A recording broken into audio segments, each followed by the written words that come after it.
Sometimes thinking is helpful and you need it. But a lot of the time, it's a prison. It imprisons you. So you become free by discovering your ability to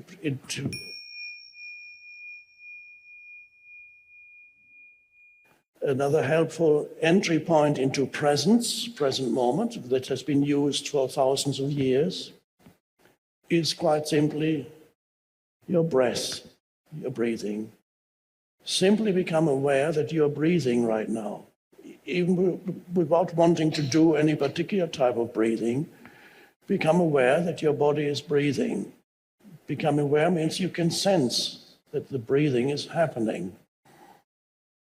That is perhaps the most immediate entry point into the present moment. Awareness of your breath. Already recommended by the Buddha, might even be older than the Buddha, as a meditation method, but not just as a formal meditation method, as a simple entry point into presence. Become aware that you are breathing. Now, being aware could be misunderstood. A person might think become aware of your breathing looks like, oh yes, I'm breathing. What's next? That's not awareness. Awareness of your breathing is to be able to, with your attention, follow the breath as it enters the body and as it leaves the body. So your attention moves with the breath.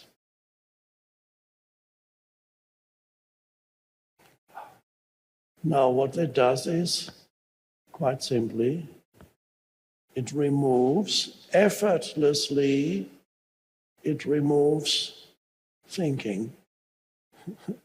You can't do both. You can't be aware of your breathing and think at the same time.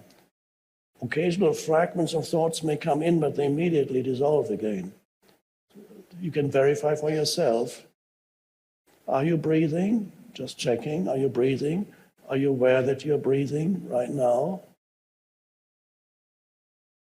Now, it's sometimes the awareness can sometimes have the effect of lengthening your breath, almost without wanting to. So when you become aware of your breathing, that's a wonderful entry point into presence. You are aware of your breathing and thinking subsides. Okay. Next thing that could happen is you're not only aware of your breathing, you're also aware of the energy field in your body, not the physical body, but that which, and the animating presence, that which animates the body, the life within the body, not the physical body. And you can sense that. Your breath can put you in touch with that. As your breath moves into the body, you feel it going into the abdomen and then spreading out the rest. You can feel the body is alive. You can sense, I call it the inner body. You can sense the energy behind the physical manifestation of body. And so thinking subsides. And then it's easy to take the next step. Well, let's start. Breathing.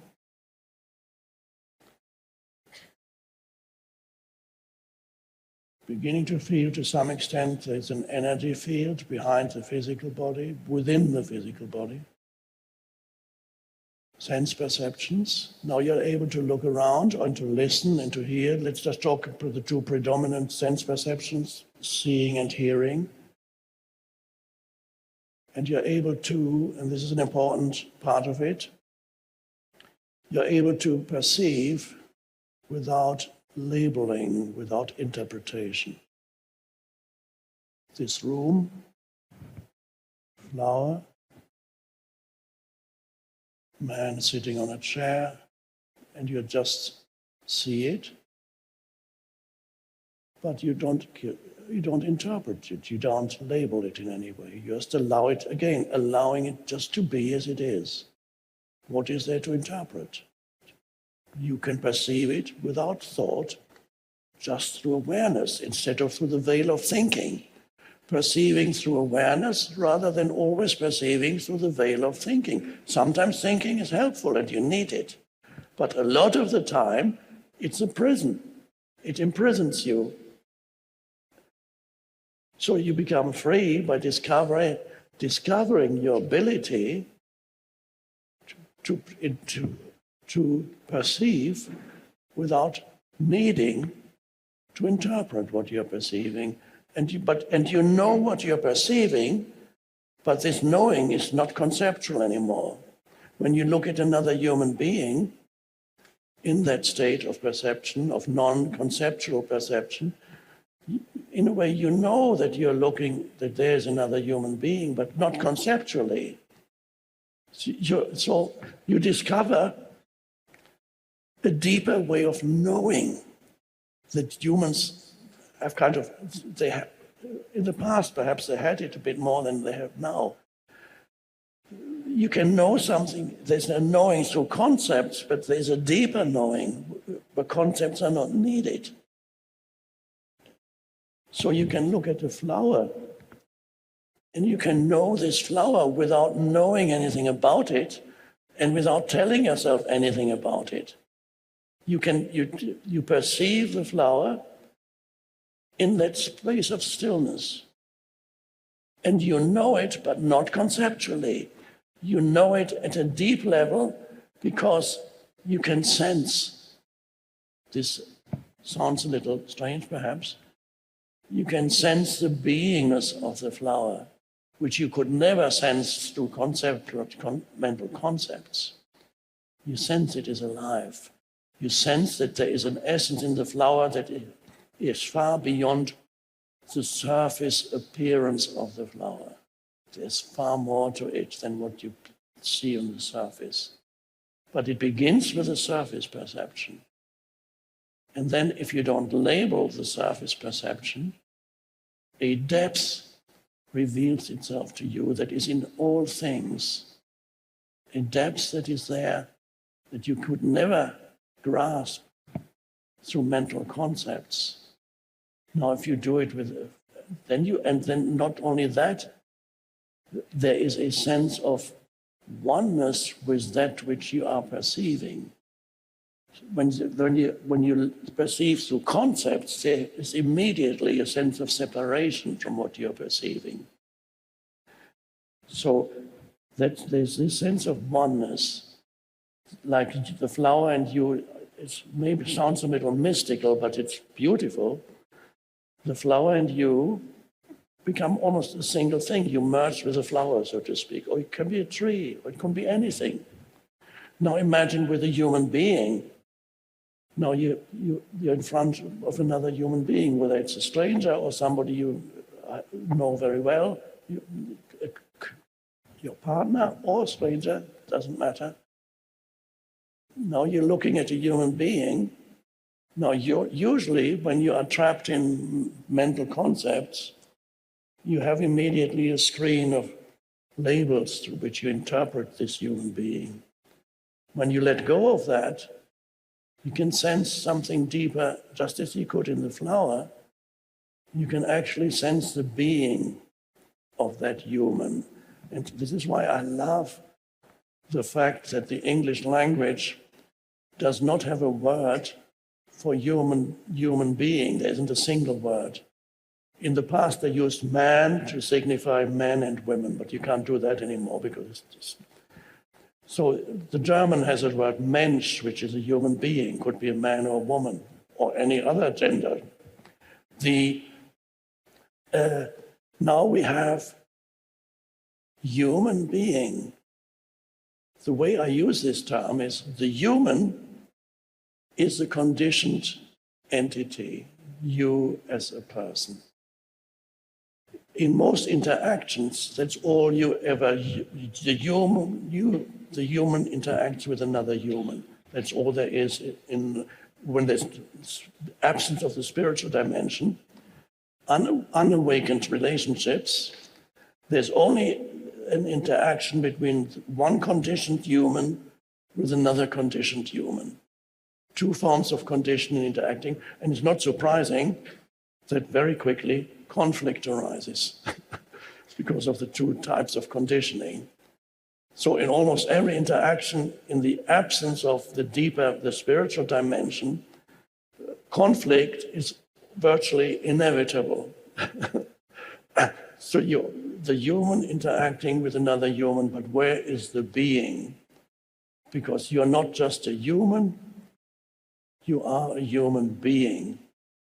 But the being is the unconditioned dimension, the unconditioned consciousness that most humans are unaware of. It's like almost the most important dimension of who they are is not, they haven't never heard about it, have no access to it seemingly. Nobody has told them.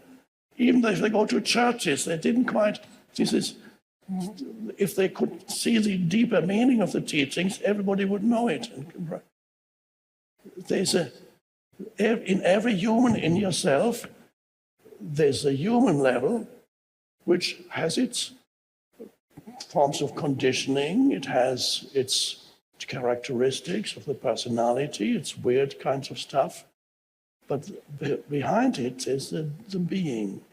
Now, are you able to, before you're able to sense the being of the other human, you have to sense it in yourself, that dimension in yourself. Otherwise, you cannot sense it in the other. So how do we do that? We're already beginning with that by going into, we entered the presence through breath awareness. We became aware of sensory perceptions without needing to interpret them, letting the present moment be. And now we become aware, this moment, the sense perceptions, breathing. Okay, what else? What else? What else is there to be? Oh, what else is